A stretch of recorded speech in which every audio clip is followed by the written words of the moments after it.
Association करने के लिए एक सार्थक सोच रखते हैं।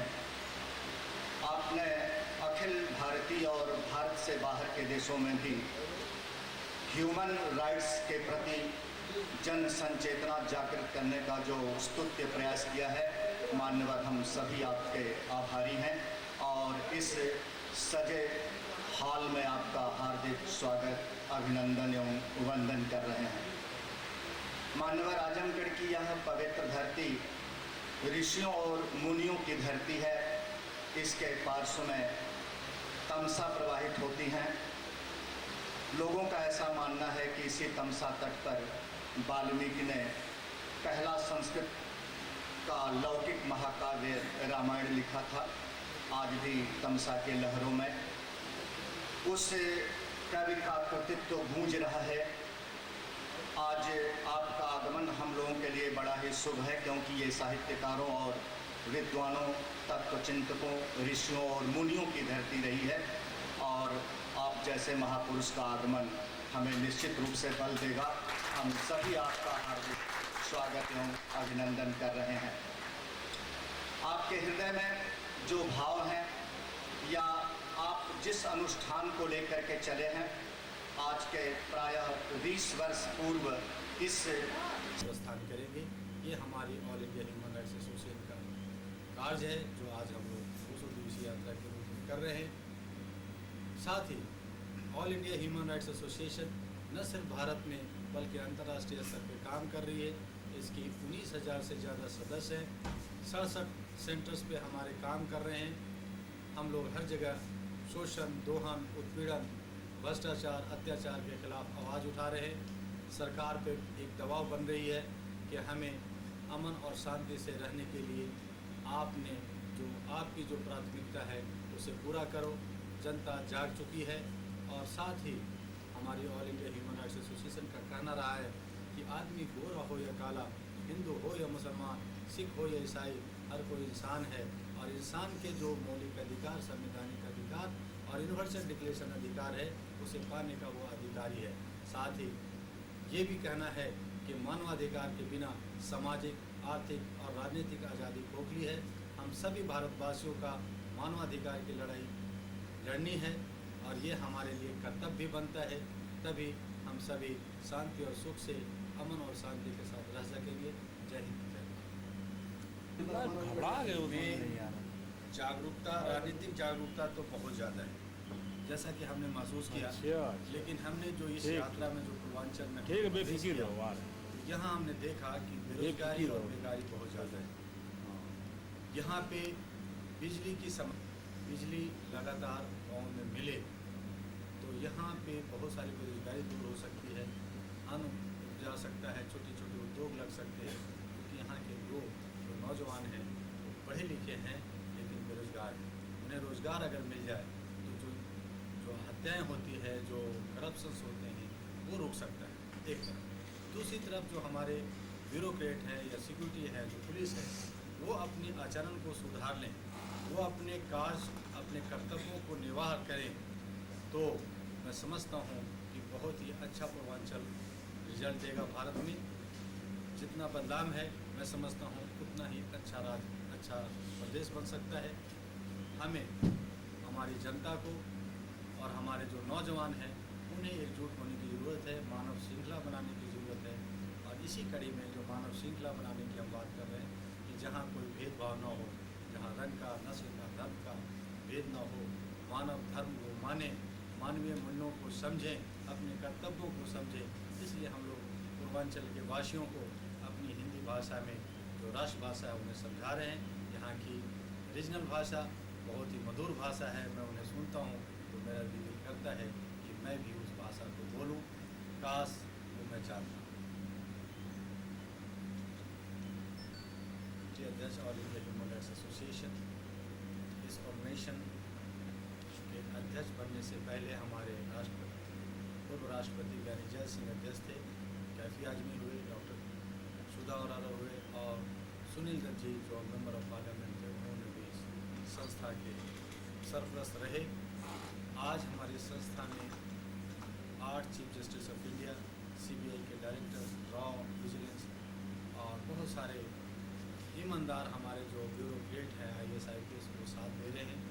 मैं चाहता हूँ कि ऐसे लोग जो हमारे नौजवान हैं, जो समझ रखते हैं मानवाधिकार का, वो आगे आएँ और जो समझ नहीं रखते हैं मानवाधिकार का, उन तक मानवाधिकार को ले जाएं, ताकि उनमें मानवीय संचार हो, उनमें मानव धर्म को मानने का मादा पैदा ले। और जो हमारे बीच में जो बेमनस है, हमारे बीच में जो शोषण उत्पीड़न की जो घटनाएं हो रही हैं, जो हम बदले की भावना में बह रहे हैं, वो ख़त्म हो। और एक साथ जो अखंड भारत है, जहाँ विभिन्नताओं में एकता बसा हुआ है, कश्मीर से कन्याकुमारी, कच्छ से कटक, कोहिमा तक, जहाँ तरह तरह की भाषाएं बोली जाती है, तरह तरह की भाषा है, तरह तरह की खाना है, वहाँ हम एक साथ जो विषमताओं में रहते हैं। बड़ी खुशी होती है जब विदेशों की हमें समस्याएं मिलती है कि विदेशों में एक भाषा होने के बावजूद भी काफ़ी झगड़े हैं, लेकिन हमारे यहाँ 18 भाषा मुख्य हैं और बाकी और भाषा तो हमारे अनगिनत हैं, और वहाँ इतनी विषमताओं के बाद भी समानता है। ये बड़ी खुशी की बात है। हम इस पूर्वांचल में चाहते हैं कि अमन हो, शांति हो, और यहाँ जितनी विलक्षण शक्तियाँ पैदा ली है, बड़े बड़े राजनेता यहाँ से पैदा लिए हैं, बड़े बड़े हमारे ज्ञाता भी पैदा लिए हैं जिन्होंने मार्गदर्शन किया है भारत को। कुछ लोग ऐसे भी पैदा लिए जो असामाजिक तत्व कहलाए, जिन्होंने हमारे इस गौरव को, इस धरती को कलंकित किया है। उसे मिटाने के लिए पुनः हमारे नौजवानों में एक संचार हो, उसमें जागृति आए और एक नया वातावरण बनाते हुए इस क्षेत्र का, पूर्वांचल क्षेत्र का विकास करें और भारत में सर ऊंचाकर कहें कि ये हमारा वो जगह है जहाँ कैफी आदमी जैसे पैदा लिए, ये वो जगह है जहाँ हमारे बहुत सारे राजनेता पैदा लिए, ये वो जगह है जहाँ हमारे बहुत सारे ऋषि मुनि पैदा लिए, और हम इस धरती को, इस आजमगढ़ को नमन करते हैं। जय नहीं, बल्कि उनकी राजनीतिक दल सोच तो बहुत अच्छा रखते हैं, बहुत अच्छी प्राथमिकता भी उनकी होती है, लेकिन वो अपनी प्राथमिकता से भटककर भोग और विलास में मग्न हो जाते हैं, या वो यहाँ से जाने के बाद ये समझने लगते हैं कि मुझसे बड़ा कोई नहीं, मेरी ये पूरी धरती है, मेरी ये पूरी आजमगढ़ है, वो भूल कर बैठते हैं। उन्हें अपने होश में होना चाहिए और जन साधारण के वोटों को लेके जो चले हैं आज राजनेता, अगर उनको एक क्षेत्र से वोट मिलता है, दूसरे क्षेत्र से वोट नहीं मिलता, तो एक को तो वो गले लगाते हैं, दूसरे को धुतकार देते हैं। ये हमारे जनप्रतिनिधियों में भावना नहीं होनी चाहिए, क्योंकि जनप्रतिनिधि तो जनप्रतिनिधि है, चाहे वो एक क्षेत्र का हो या दूसरे क्षेत्र। सर, आने वाली पीढ़ियों के बारे में, जो आने वाले जो जनरेशन है, तो उसके बारे में क्या आप लोगों की भविष्य की प्लानिंग है, या इस तरीके का भी? हाँ, हमारे आने वाले जो एक सजो के रखा है, हमारे यूथ हैं, उसमें काफ़ी ऊर्जा है, काफ़ी सोच रखते हैं। वो चाहते हैं कि जो व्यवस्था आज हमारी डगमगा गई है वो सुधर जाए, सुधरे, उनमें काम करने की लगन है। बस ज़रूरत है तो एक सही दशा और दिशा की। अगर हमें सही दिशा मिलती है नौजवानों को, तो वो एक जन क्रांति लाकर पूरे भारत को सुधार सकते हैं, बदल सकते हैं। लेकिन हमारे राजनेताओं में ये समझ कब आएगी, ये हमें देखना है।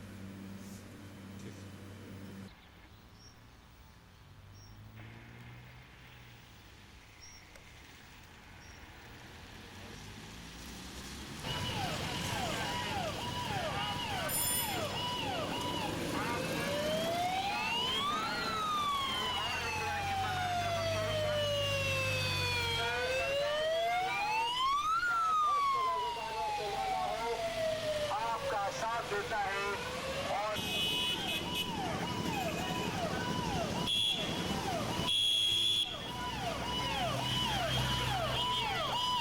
पवित्र धरती पर आपका बहुत बहुत स्वागत, बहुत बहुत अभिनंदन कर रहा हूं।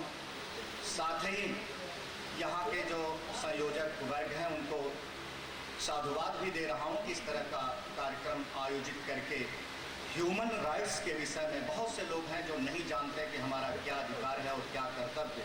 आपका आगमन हमें हमारे अधिकार और कर्तव्य के प्रति सचेत करेगा। इन्हीं शब्दों के साथ मैं समस्त जनपद वासियों की तरफ से आपका हार्दिक अभिनंदन तक यहाँ आह्वान कर रहा हूँ कि आएँ और इस राष्ट्रीय यात्रा के प्रति क्या उद्देश्य है और इसका क्या प्रतिफल हो रहा है। 6 को प्रारंभ किया गया। गणतंत्र दिवस को ये यात्रा प्रारंभ की गई और मैं समझ रहा हूँ कि प्रायः 80 दिन की यह यात्रा पूरी हो चुकी है और इसका समापन स्वतंत्रता दिवस 15 अगस्त 2006 को होना है। और इस क्रम में यह यात्रा बड़ी ही स्वागत योग्य यात्रा सिद्ध हो रही है। भाई जेपी सिंह जी से अनुरोध है कि इस पर थोड़ा विस्तृत प्रकाश डालें। आदरणीय JP Singh ji. All India human right association के अध्यक्ष श्री अमित दुआ जी तथा दिल्ली से पधारे तेहरा के पदाधिकारी, हमारे बलिया साहिब और हमारे परम मित्र, यहाँ पे हमारे गुरु जी और हमारे भारत रक्षा दल के प्रदेश अध्यक्ष श्री हरकेश विक्रम श्रीवास्तव जी तथा गुड्डू भैया, हम और आए हुए यहाँ के सभी पदाधिकारी सज्जनों, हम आपका हार्दिक स्वागत एवं अभिनंदन करते हैं। आज आजमगढ़ की धरती पर all India human right association विश्व की पहली 200 दिवसीय जागरूकता यात्रा चलकर आई है। यह हमारे लिए गर्व की बात है।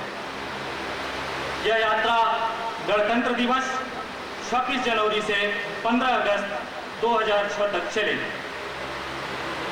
जैसा कि आप लोगों को पता है कि वर्तमान जनपद आजमगढ़ गोमती और घाघरा नदी के बीच का भूभाग है, जिसके बीच प्रायः तमसा नदी प्रवाहित होती है। एकांत और शांतिप्रिय स्थान होने के कारण ऋषि मुनियों की यह साधना की रही है। सुप्रसिद्ध ऋषि मुनियों के साथ साथ सुप्रसिद्ध लेखक एवं कवियों की भी जन्मस्थली है हमारा आजमगढ़ जनपद, जैसे महामणि पंडित राहुल संस्कृतायन जी। लेकिन आज आप देख रहे हैं कि अनेक प्रकार के अन्याय, शोषण, भ्रष्टाचार, अशिक्षा जैसी विसंगतियां देखने को मिल रही हैं। इन्हीं विसंगतियों को दूर करने के लिए 1989 में भूतपूर्व राष्ट्रपति श्री रानी जैल सिंह ने all India human right association की स्थापना की। उनके लगाए गए इस पौधे को श्री कैफी आजमी, जो आज हमारे आजमगढ़ के थे, डॉक्टर सुधा अरोड़ा और न जाने कितने बुद्धिजीवी मनीषियों ने इसको सींचा। इसके बाद बारी आई हमारे माननीय श्री अध्यक्ष, राष्ट्रीय अध्यक्ष श्री अमित दुआ जी की, जो आज हमारे बीच में उपस्थित हैं। मैं इनका हार्दिक स्वागत एवं अभिनंदन करता हूं।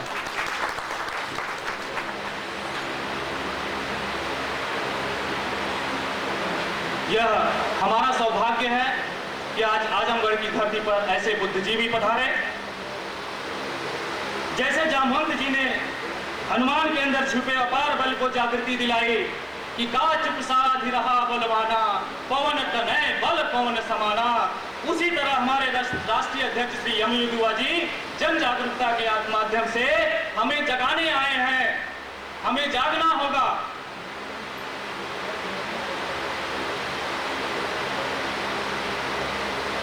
हम जानते हैं कि जिस पथ पर हम चल रहे हैं वह कांटों से भरा होगा, लेकिन अगर हम हाथ पे हाथ धर के बैठे रहे तो वही स्थिति होगी जो आजादी के पूर्व थी।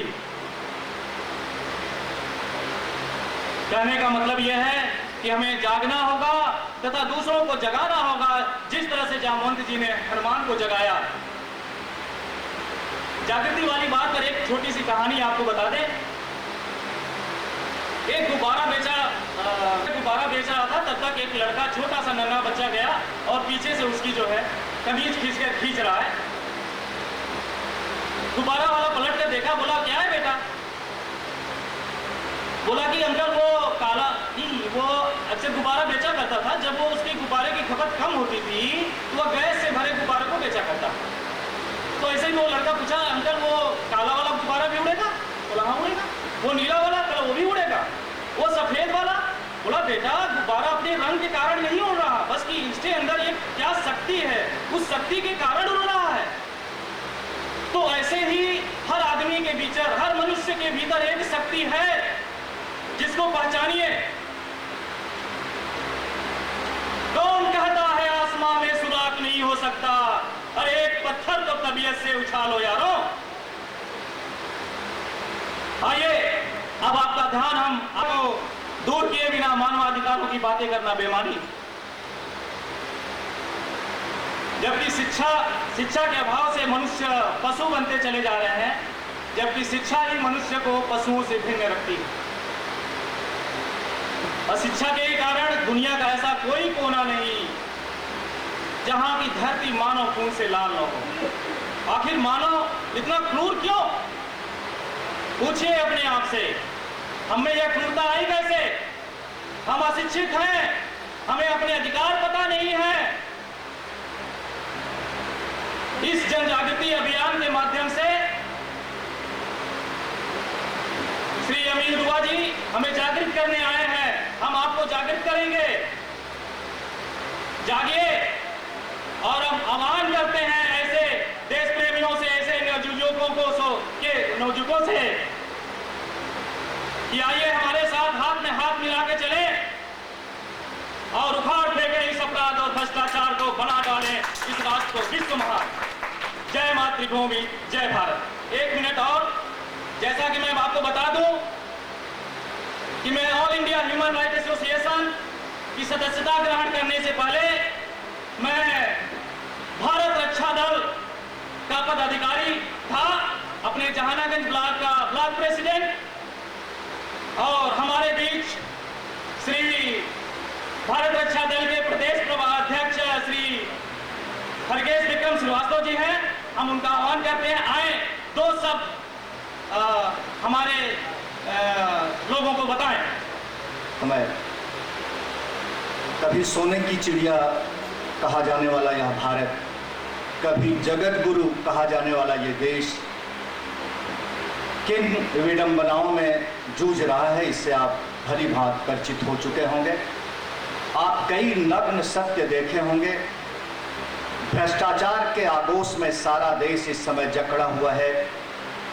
आज का युवा वर्ग दिग्भ्रमित है, करणीय और अकरणीय का कोई ज्ञान नहीं कर पा रहा है, अपनी दिशा निश्चित नहीं कर पा रहा है। आपके आगमन से हमारी दिशा स्पष्ट होगी। इसी आजमगढ़ की पवित्र धरती पर लोकायुक्त माननीय वर्मा जी आए थे और उन्होंने कहा था कि मैं भ्रष्टाचार से लड़ने का प्रयास तो कर रहा हूं, लेकिन बड़ा कठिन है। पूरा का पूरा देश, पूरा का पूरा तंत्र भ्रष्टाचार से बुरी तरह से प्रभावित है। और वह भ्रष्टाचार उन्होंने बताया कि ऊपर से नीचे की तरफ चलता है, जैसे झरना चलता है। झरने की तरह से उसका फैलाव हो रहा है। जब तक संचेतना नहीं जगेगी तब तक देश नहीं बचाया जा सकता है। खासकर हमारे राजनेताओं से तो हमारा देश न जाने। कभी एक निर्भय हाथरसी नाम के कवि थे, उन्होंने लिखा था कि अमन बेच देंगे, चमन बेच देंगे, कली बेच देंगे, सुमन बेच देंगे। अपने वतन के रक्षकों से ही सबसे ज़्यादा देश आहत हो रहा है।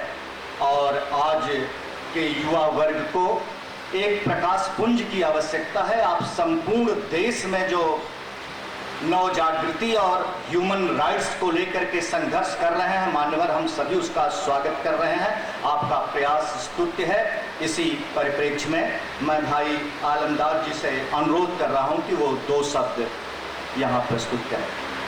ह्यूमन राइट एसोसिएशन के राष्ट्रीय अध्यक्ष माननीय एम के दुआ जी और इनके साथ आए हुए तमाम पदाधिकारीगण और यहाँ स्थानीय स्तर पर जुड़े हुए हमारे जेपी सिंह भाई के साथ कुछ युवा साथी और मंच पे आसीन हमारे ही नाम नहीं जान रहा हूँ मैं,